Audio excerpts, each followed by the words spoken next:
The fear of man lays a snare, but whoever trusts in the Lord shall be safe. Proverbs 29:25. This verse speaks about a very human reality, the fear of losing other people's approval. The snare mentioned in the proverb is like an invisible trap. At first, it often goes unnoticed because it usually begins with a good intention, wanting to get along with everyone, avoid conflict, or not disappoint anyone. But little by little, that fear starts to control our decisions.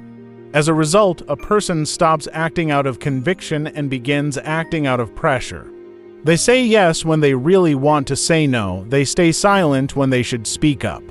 They take on too many responsibilities so they won't seem selfish or rebellious. They become consumed with not upsetting anyone, not disappointing others, or not looking bad.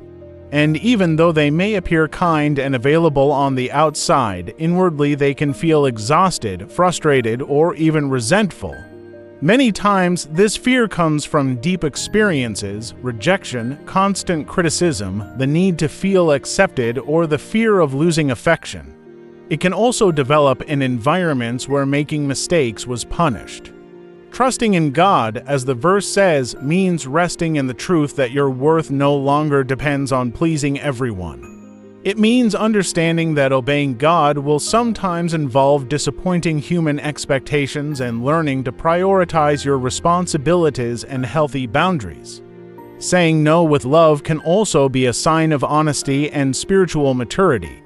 Sometimes setting boundaries protects your peace, your emotional well-being, and your relationship with God, because a life driven only by the fear of rejection eventually wears down the soul. Paul understood that following God would not always be popular. True freedom begins when your identity no longer depends on human approval and starts resting in what God says about you.